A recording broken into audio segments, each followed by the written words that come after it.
Welcome to the Deep Wealth Podcast, where you learn how to extract your business and personal deep wealth.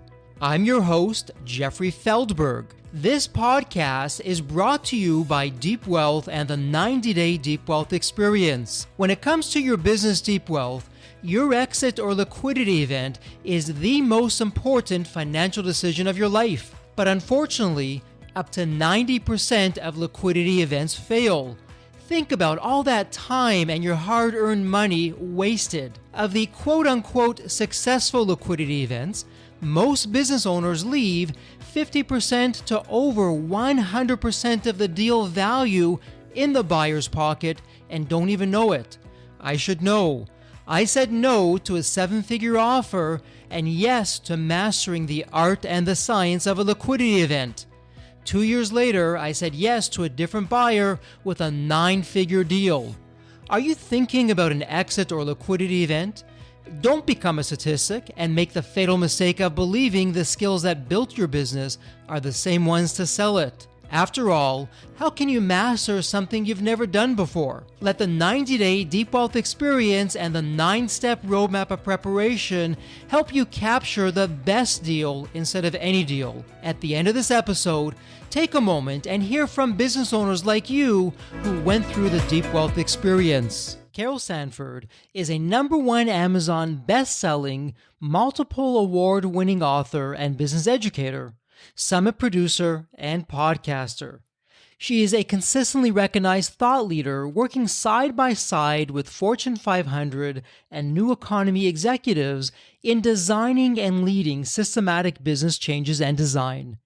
Through her university and in-house educational offerings, global speaking platforms, best-selling, multi-award-winning books, and development work, Carola works with executive leaders who see the possibility to change the nature of work through developing people and work systems that ignite motivation everywhere.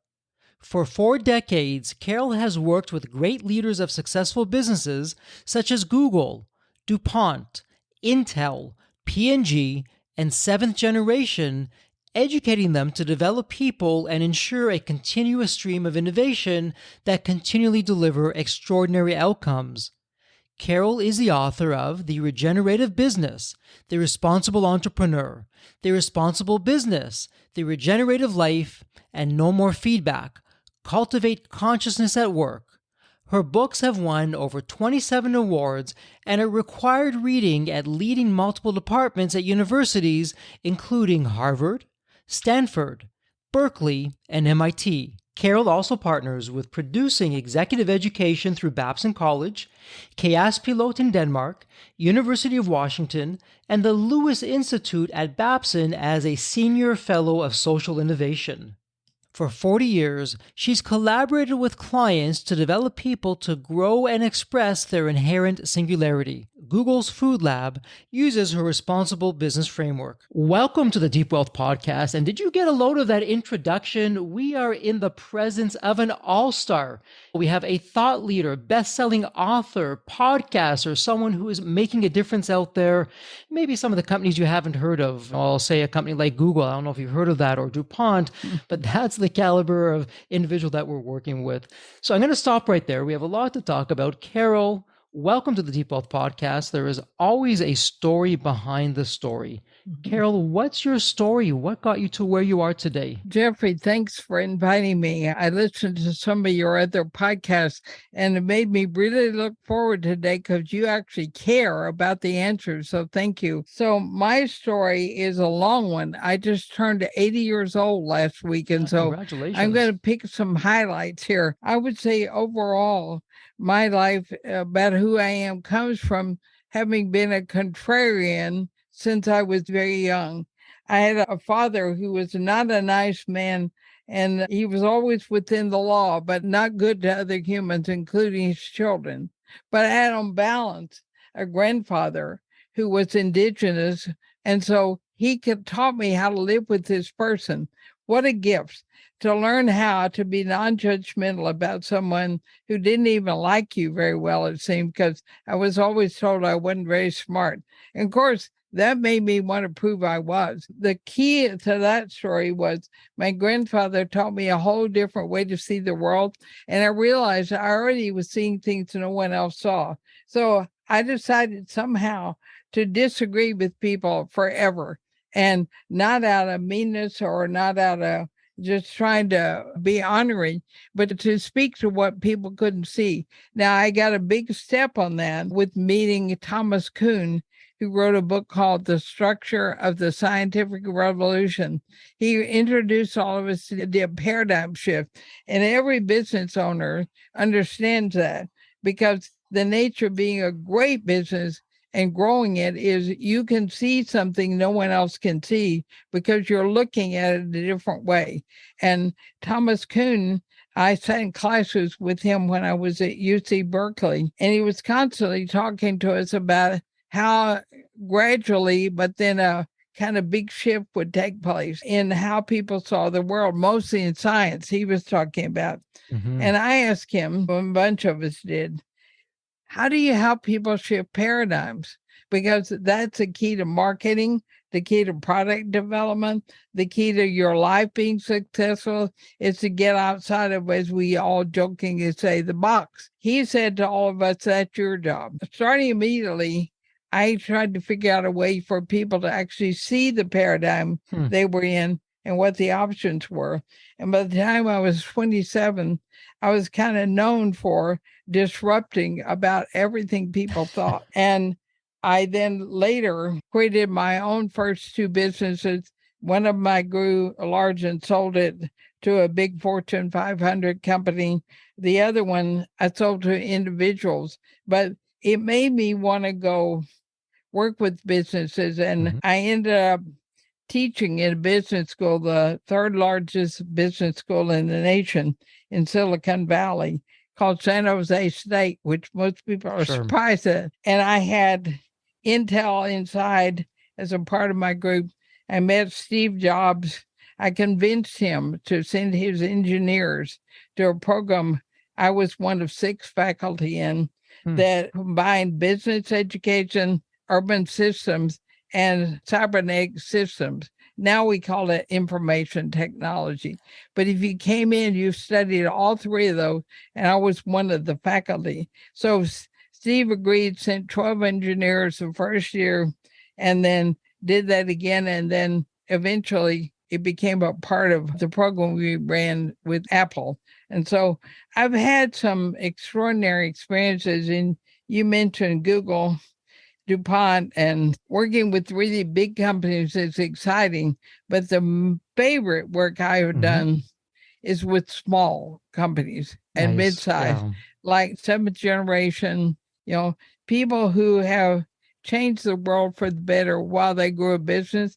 And just so you know that being good is not a bad financial choice, my companies, everyone I've worked with, have grown their revenue 35 to 65% per annum for the first 5 years on whatever system we chose to work on. So it's good for business, but it's also good for investors and owners.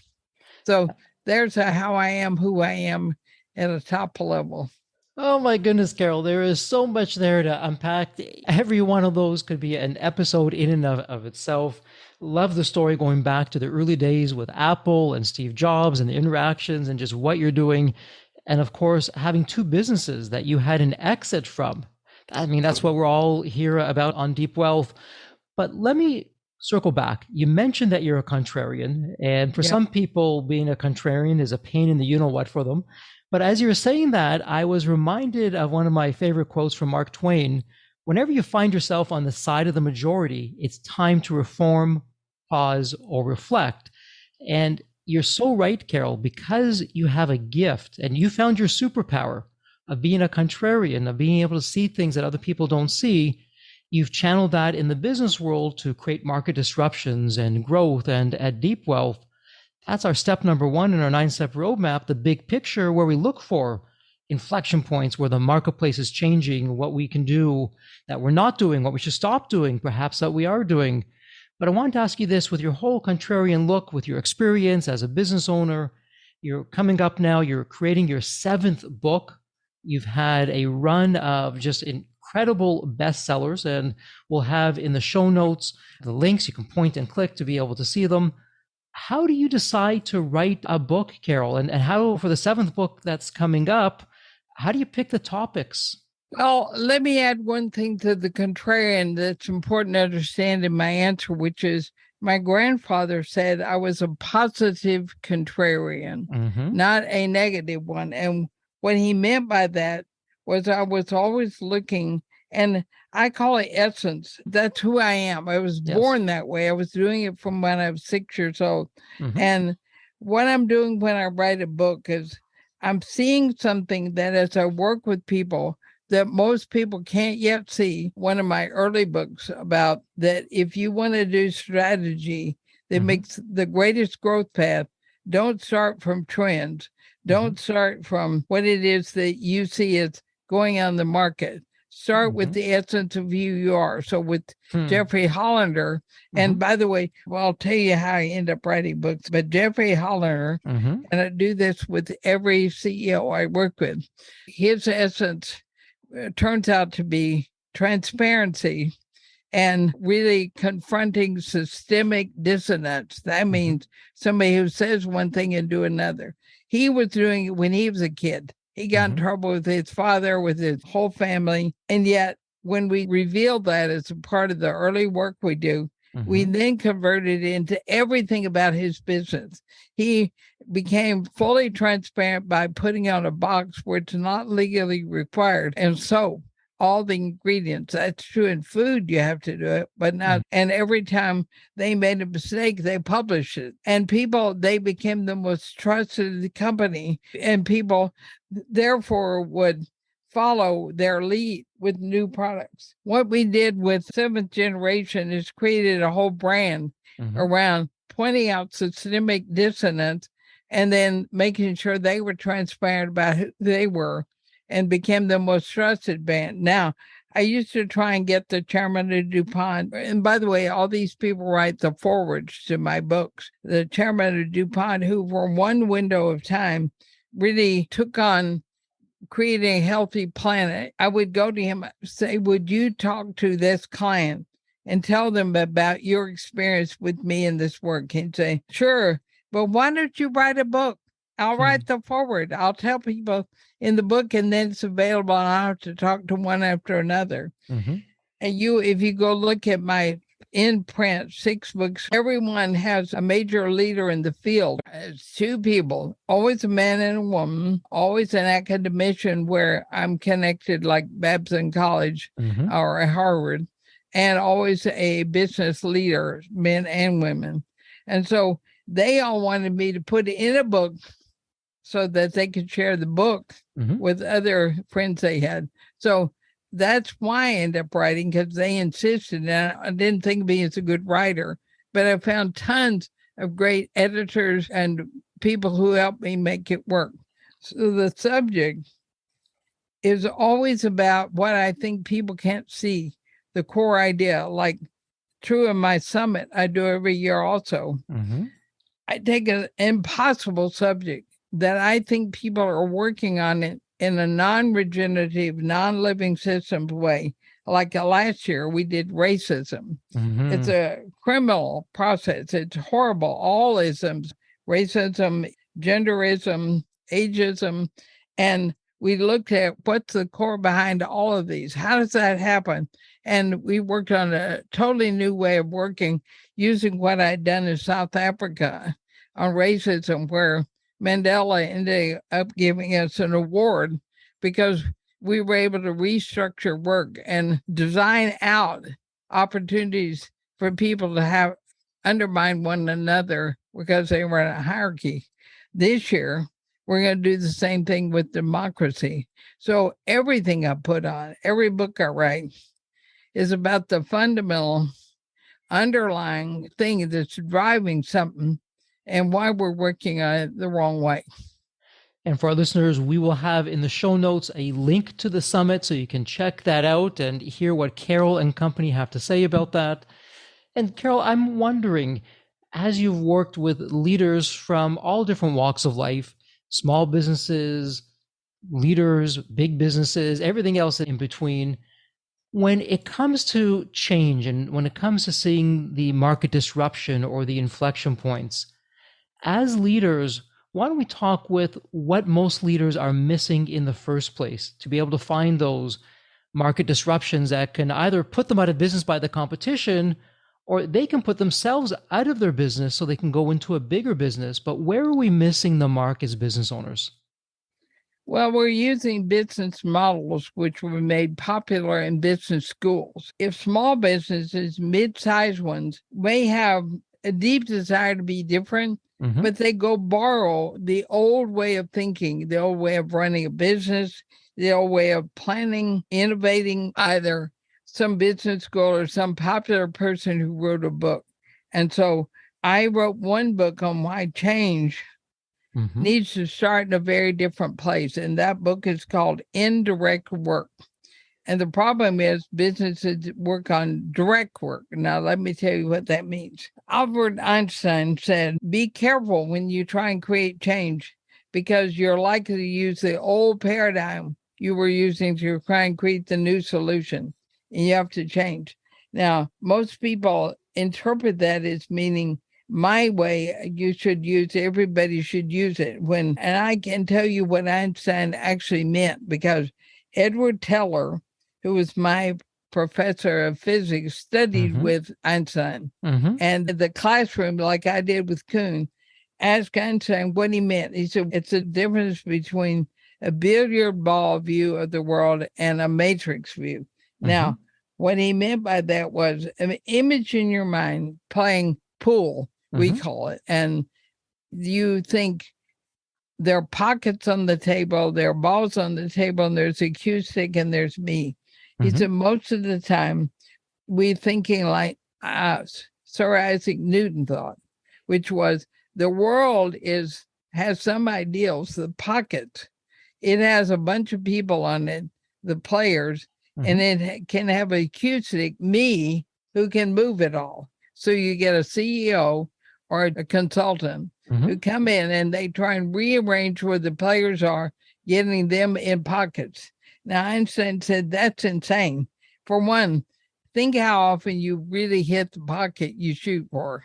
Rarely. That's right. And so you have an image of you as a perfect cue stick, knowing how to move people. You got a motivation theory that it's your job to move them toward the pocket you pick. He said, that's our major problem. The world doesn't actually work that way. It's very not random, but entangled and has distance effects, things that happen we didn't mean.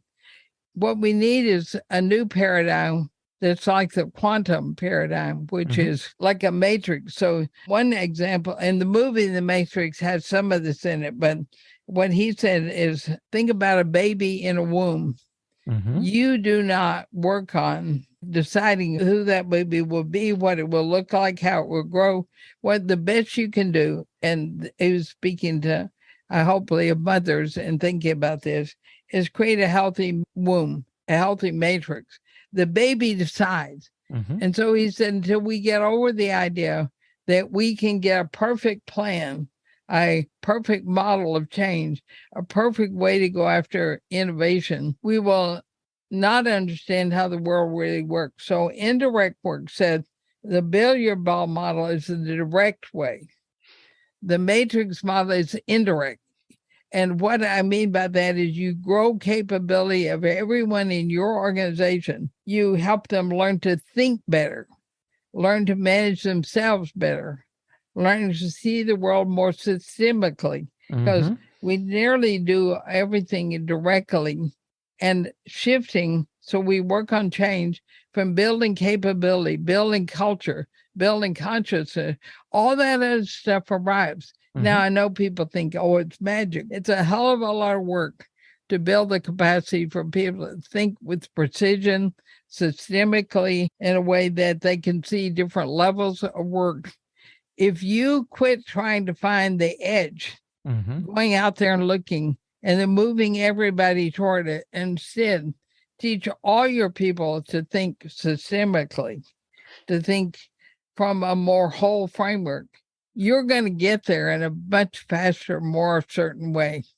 And so, Carol, let's talk about that, because what you're saying is interesting and is right there in front of us, but sometimes what's right in front of us is invisible for most people. And really what you said was, hey, business owners, stop trying to use old models, old ways of doing things for a new kind of product or service or market disruption. Things change, the marketplace changes. And in particular, you referenced your most recent book, Indirect Work, a regenerative change theory for businesses, communities, institutions, and humans. And Carol, in going through that book, what I loved about that, it's on the one hand, a very complex topic that you're dealing with, but on the other hand, you make it simple, and not to confuse simple with simplicity. And I loved how you really walk the reader through more or less 8 different steps. And one of them, which was interesting to me because you don't see it talked a lot about it in the business lingo, was your chapter number 7 was consciousness. Now you talked about culture, which is expected, capability, resourcing. You talk about change and technology, and all that would be expected. But then you put into the middle of the mix consciousness. So why don't you share with our readers, why did you do that? We are born as human beings incomplete. In that sense, I mean, we know physically we're born and have to grow up, but we mentally and intellectually are also very immature. And there's nothing in any of our systems that works to help people be able to see the world and how it works. And so the work we do when we're in a company, and they're usually for many years, and I don't do this anymore. I now have a few hundred people who are part of my team who do. You go out and you teach people to watch their own thinking using frameworks and noticing when they're trying to do the billiard ball versus the matrix by having a way to observe their thinking. And if you, instead of having a model which you're using, you have a way to assess your thinking. Now you have to be in a mode called consciousness to do that. Your divided self. You have a self that's operating in the world and doing things, and a self that watches itself. And then there's a third process, which is you set aims to guide yourself. So let's say I tend to be judgmental. It's one of the things I've had to work on all my life. And so I have a framework that's about being reactive or arrogant or purposeful in service of something. And so if I'm working and I can create this divided self, I can say, I'm watching me get cooked or triggered. Those are like psychological words, which I also did a lot of study in on my doctorate. But the key is I learned to watch myself by dividing the self that can watch. That's a way of thinking about consciousness, and then giving direction to myself and watching to see how well I do that. I set up in companies, the most important process they have is reflection, and reflection with frameworks. So take that one I just did, reactive, ego, purposeful. A company might, when they're working on strategy, say, all right, at the end of today, let's stop and see how often are we reactive as we're doing strategic thinking? How often are we trying to figure out how to change something because we think it's right, and we're instead getting hooked with our own arrogance or our own insecurity?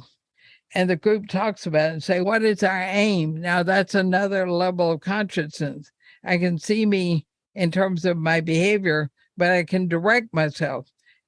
This is the most precious ableness of a company to build, because most of what takes companies off course after the regular old models is their inability to see how they're leading themselves astray with their own emotions that are not observed, their own incomplete thinking. And so consciousness is about the capacity to be aware and mindful of self, to be able to direct self, and to see the effects everything we decide is going to have happen.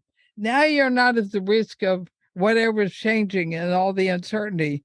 But without that capacity, you tend to be one of the billiard balls on the table being hit by the universe into some random pocket. You know, what's interesting, Carol, and for our listeners, I hope you picked up on this because it was very subtle what Carol suggested. And really, when it comes to the world of business, you don't hear this a lot. But Carol, you're saying the number one thing, in your opinion, that as business leaders we should be doing more of if we want to grow the company, be successful, create a market disruption. After all, who doesn't want to do that? And for the Right. listeners of the Deep Wealth community, if you're like most business owners, for most business owners, 90% of them, their wealth is locked in the business. So in other words, if they want to get their financial freedom, well, that's not happening until they have some kind of exit or liquidity event. And if you follow that line of thinking, Carol, to get that financial freedom, you've got to know what to do in your exit or liquidity event. And then you actually got to have a successful one.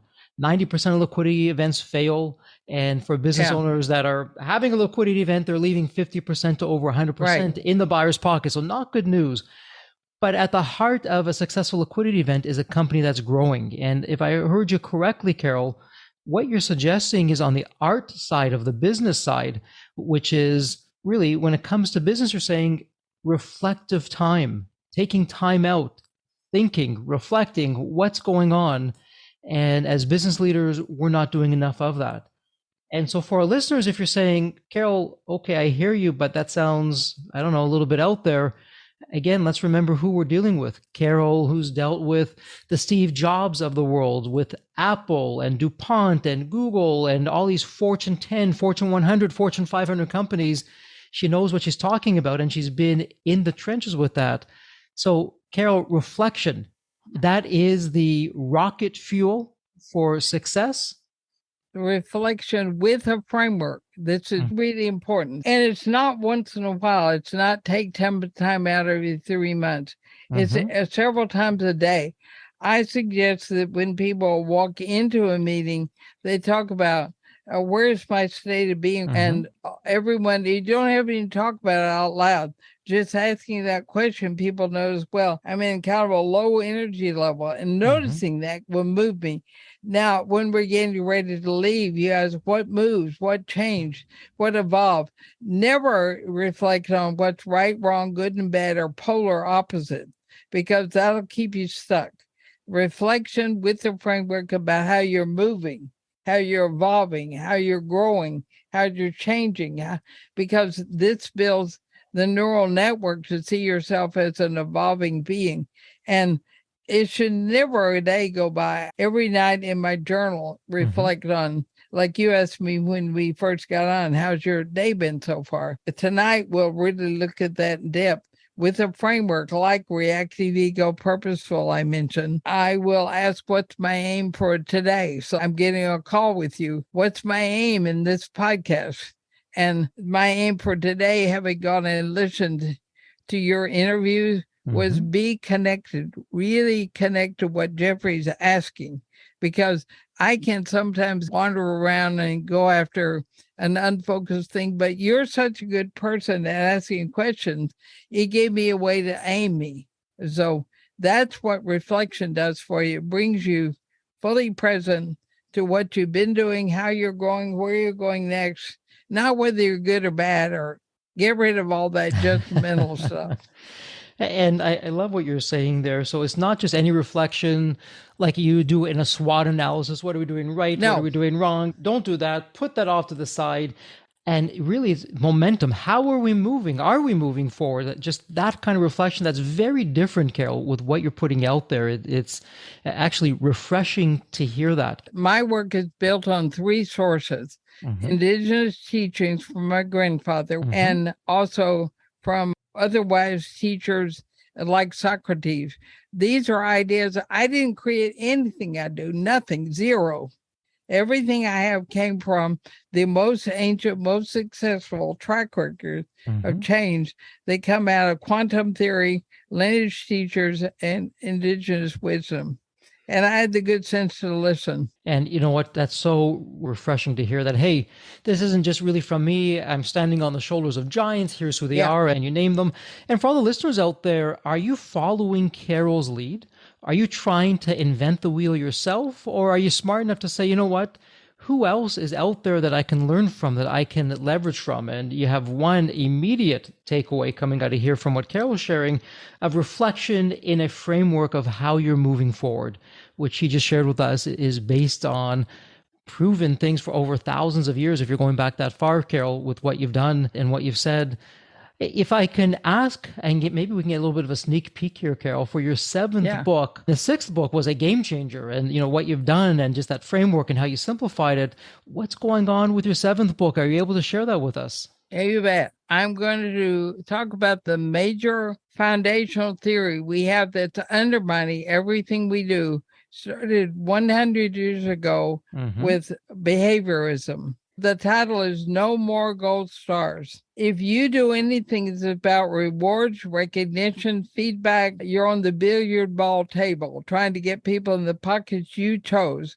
And so this book is about why democracy is falling apart, because we have no longer teach people. When public school became mandated, it was founded with behaviorism, behavioral theory, behavior modification, rewards, all that stuff. And it undermined the organic learning that children and adults did, where they were working on application at the same time. So children were educated on farms or in the company business. I was even. And the real fundamental purpose of this book is how to teach people to think for themselves again, because otherwise they're at the mercy of what I call lunatics, which are the people are wandering around looking for something, and they find people who don't care about helping you think. They want you to think like them. It's how we get fake news and cults, and because people can't think for themselves, and they're afraid. They're terribly afraid, so they become susceptible to this. The way we need to work is changing the fundamental theory we have about education or epistemology, which is how we learn and know, back to how do people become self-developing, self-determining, critical thinking skills for themselves. And unless we can change that in the military, the education system, families, businesses, we're going to increasingly have people who are told what to think, told how to think, graded by someone else on how well they're doing, and not building the skills so people can be critical, not in make it wrong sense, but being precise. And so this book is how we would need to rebuild all our institutions, how to know when you're doing it, what the practices are I've used for 47 years now. They're designed to teach people to think for themselves. If you do that in your business, teach everyone to think for themselves, your business will get these 35 to 65% growth things I'm talking about. And I tell you what those practices need to look like in the book, but it also will save democracy. Because if you work with people in your company to be better thinkers, they will go out and be better citizens, and they will be better at educating themselves on how to vote. And your children will not be subject to peer pressure, will reduce much of the impact of drugs, which come from people not thinking for themselves, but trying to be in the in-group. All of those are symptoms of a system we have now built where no one can think for themselves, including I have a 23-year-old grandson. He and I are having a wonderful conversation because he's super bright, graduating, at the top of his class in computer science. And so I play with him all the time and say, how well can you think for yourself? I'm going to give you a subject. And he'll say, not very well. I said, so no one taught you how to do that, right? So we're building, and he's beginning to really feel that he was knowledge transfer is the wrong method. He could pass any test, score at the top, but if you give him a how do you save democracy, we don't teach people how to work on those big questions. And Carol, I shouldn't be surprised that No More Gold Star. I love the title. I love what you're doing. I love the theme. And offline, you and I were talking a little bit about this. And with everyone listening in, I would love your thoughts, because it does seem like we're talking offline that as a country, we've lost our North Star. As a world, we've lost our North Star. And with social media in particular, everyone's like sheep and they're just doing as they're told. They're not really thinking for themselves, like you're saying. What really is in your opinion, the root cause that got us to where we are today? We want to essentialize. We want to find the essence, what's at the heart.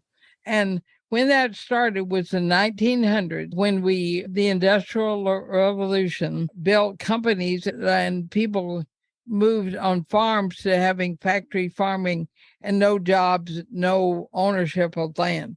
Mm-hmm. When they went to companies, the behaviorist, a man named John Watson, literally, and he's written this blatantly, we need to take charge of education and convince teachers and educators and parents they don't know how to do it, and let the psychologists take over for them. Mm-hmm. IQ tests were introduced, testing was introduced, curriculum that someone else defined, not even the teacher. They said, we're going to simplify all this and we're going to be in control of it. Mm-hmm. So the psychologists that were in the behavioral school inundated the military they built, they argued for and got compulsory education with their curriculum, with their knowledge transfer, with kids only being tested on what they've been told, not any of their own answers.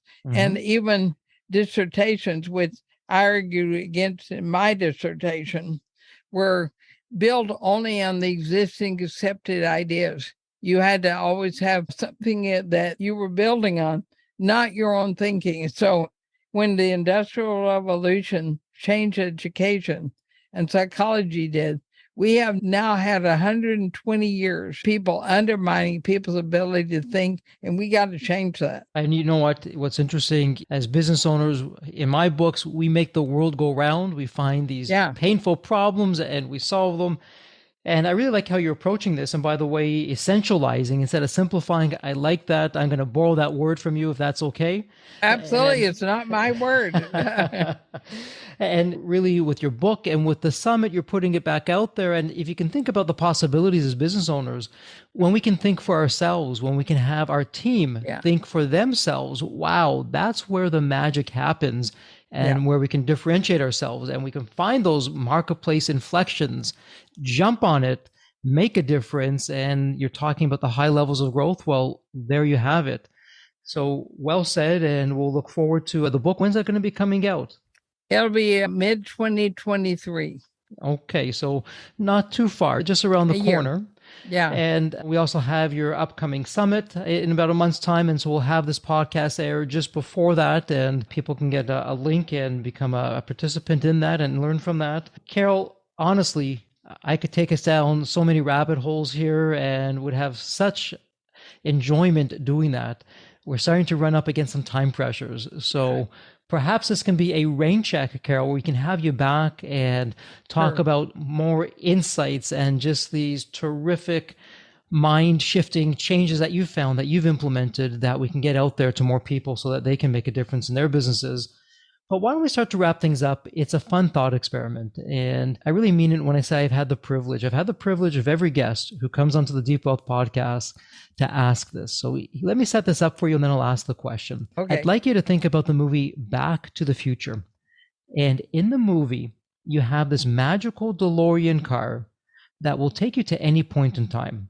So Carol, here's where the fun starts. Imagine now it's tomorrow morning.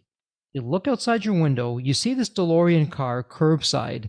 It's not only sitting there, but the door is open and it's waiting for you to hop on in so you can go to any point in your life. Carol as a young child, a teenager, whatever point in time it would be. Carol, what would you be telling your younger self in terms of life lessons or life wisdom, or, hey, Carol, do this, but don't do that? What would that sound like? I never saw that movie because I don't watch movies. What I would say is be in the present moment. Any thought about wanting to be anywhere else means I'm still dragging something with me from the past or living in a wishful future. For me, the most important thing is there's really no such thing as time. It's and even Einstein said we created this idea which really messes us up. What really matters is be here now, bringing whatever you can bring now, And future doesn't exist either. The future is being created by every moment of how your own consciousness is working right now. And I don't have any different place or time. I just like to be better and not falling out of time and thinking is real. Carol, you left us with a lot to unpack there right at the very end of this episode, but you're spot on, and the quantum physics that you're throwing out there with Einstein and just some of the concepts are absolutely terrific. Hopefully to be continued, Carol, where we'll have another time and date where we can do this. But in the interim, as we wrap up this episode, Carol, and again, we're going to have all of your resources, and there's a lot of resources. We're going to have them in the show notes. It'll be a point and click. If someone would like to reach you online, what would be the best place? I have a website called carolsanford.com. It's all about me. And so you can start there. I don't mind people emailing me as long as they don't expect me to answer questions online. That doesn't work. I have communities people can join, and then you can be in ongoing conversations with me about developing your capability around these kind of things, and including take them into your business. And I have always about 20 businesses working together in community. So start out at carolsanford.com and you'll find links to all those opportunities. In order for our listeners, please take Carol up on her offer. You have a bona fide thought leader, change maker. She's moving in all the right circles with the thought leaders, and her best-selling books. It doesn't get any better. So there you have it. Carol, as we wrap up this episode, a heartfelt thank you for your insights and for your wisdom. And as we always like to say, please stay healthy and safe. Thank you, Jeffrey. The Deep Wealth experience was definitely a game changer for me. This course is one of the best investments you will ever make, because you will get an ROI of 100 times that. Anybody who doesn't go through it will lose millions. If you don't have time for this program, you'll never have time for a successful liquidity. I mean, it was the best value of any business course I've ever taken. The money was very well spent. Compared to when we first began, today I feel better prepared, but in some respects, maybe less prepared, not because of the course, but because the course brought to light so many things that I thought we were on top of that we need to fix. I 100% believe there's never a great time for a business owner to allocate extra hours into his or her week or day. So it's an investment that will yield results today. I thought I will reap the benefit of this program in 3 to 5 years down the road. But as soon as I stepped forward into the program, my mind changed immediately. There was so much value in the experience that the time I invested paid back so much for the energy that was expended. The Deep Wealth experience compared to other programs is the top. What we learned is very practical. Sometimes you learn stuff that is great to learn, but you never use it. The stuff we learned from Deep Wealth experience, I believe it's going to benefit us both. I've done an executive MBA. I've worked for billion-dollar companies before. I've worked for smaller companies before I started my business. I've been running my business successfully now for getting close to a decade. We're on a growth trajectory. Reflecting back on the Deep Wealth, I knew less than 10% what I know now. Maybe close to 1% even. Hands down, the best program in which I've ever participated. And we've done a lot of different things over the years. We've been in other mastermind groups, gone to many seminars, workshops, conferences, retreats, read books. This was so different. I haven't had an experience that's anything close to this in all the years that we've been at this. It's 5-star, A+. I would highly recommend it to any super busy business owner out there. And Deep Wealth is an accurate name for it. This program leads to deeper wealth and happier wealth, not just deeper wealth. I don't think there's a dollar value that could be associated with such an experience and knowledge that could be applied today and forever. Are you leaving millions on the table? Please visit www.deepwealth.com/success to learn more. If you're not on my email list, you'll want to be. Sign up at www.deepwealth.com/podcast. And if you enjoyed this episode, if it added value, if you walked away with some new insights and strategies, please leave a review on your favorite podcast channel.